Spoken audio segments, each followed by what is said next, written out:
नसीम भाई, कल आपने एक बात की थी कि ये जो अब चेंजेस आ रही हैं इसमें 90s के क्रिकेटर्स जो हैं वो नज़र नहीं आ रहे, और आज वो बात साबित भी हो रही है। वहाब रियाज का भी ये कहना है कि हम सारे यंग हैं, और फिर उन्होंने ये कहा कि हम इसको इम्प्रूव करेंगे। बिल्कुल, मॉडर्न डे क्रिकेट को खेलेंगे, हम मॉडर्न डे क्रिकेट को अडॉप्ट करने की कोशिश करेंगे। हम यही बात बहुत अरसे से कर रहे हैं कि हम मॉडर्न डे क्रिकेट को अडॉप्ट नहीं कर पा रहे।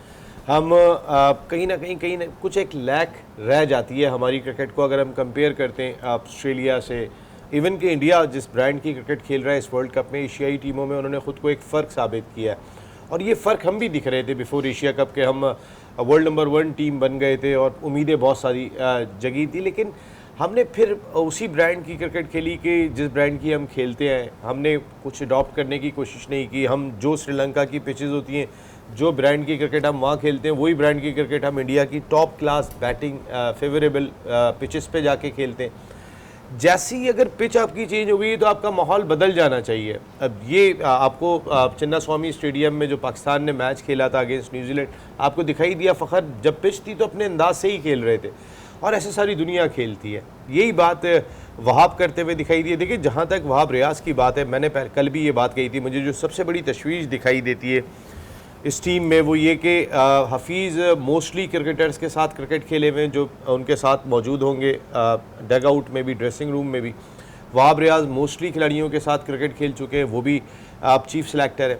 लेकिन यंग लोग हैं ये, इनको मौका मिलना चाहिए। मॉडर्न डे क्रिकेट को अडॉप्ट करने में शायद ये लोग ज़्यादा बेहतर रोल प्ले कर सकते हैं, लेकिन हफीज़, वहाब रियाज या जिन नए लोगों को ज़िम्मेदारी मिल रही है शेरी भाई, उन्हें बहुत ही ईमानदारी के साथ और सामने पाकिस्तान का एक टारगेट रखे, एक गोल रखे, एक हदफ रख के आपको अपने फैसले करना होगा। अच्छा नसीम भाई, एक बड़ी चीज़ प्रॉब्लम करती है, मैं किसी की अभी नीयत पे शक तो नहीं कर सकता ज़ाहिर है, लेकिन हमारे यहाँ मसला ये होता है कि जब तक हम कुर्सी के इस तरफ होते हैं तो हमारी बातें कुछ और होती हैं, लेकिन जब हम कुर्सी के उस तरफ आते हैं तो हमारे डिसीजंस कुछ और हो जाते हैं। मैं ज़ाहिर है वहाब रियाज को उतना नहीं जानता, आपका क्योंकि एक अरसा गुजरा है, आप क्या समझते हैं कि ये जो बातें अभी हो रही हैं कि हम इस चीज़ को इम्प्रूव करेंगे और कोई भी प्लेयर आगे मुझसे बात कर सकता है, चीफ सेलेक्टर से बात कर सकता है, क्या वहाब रियाज वाकई ऐसे हैं या उनका भी एग्रेशन का मसला है, कुछ उनका एटीट्यूड का इशू है?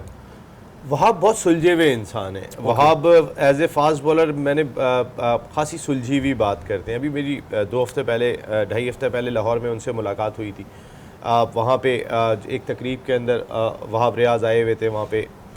तो वहाब मिनिस्टर होने के बावजूद भी एक डिफरेंट पोर्टफोलियो कोशिश वो यही करते हुए दिखाई दिए कि पंजाब स्पोर्ट्स को कोई सपोर्ट मिले, कोई एक स्पोर्ट्समैन प्रॉपर तौर पे आके बैठा इस तरह की सीट पे। और इस तरह की सीट पे मेरे ख्याल कोई स्पोर्ट्समैन ही होना चाहिए। हमारे यहाँ पे स्पोर्ट्स का मिनिस्टर जो है वो पता चलता है कि किसी सियासी जमात से होते हैं मोस्टली।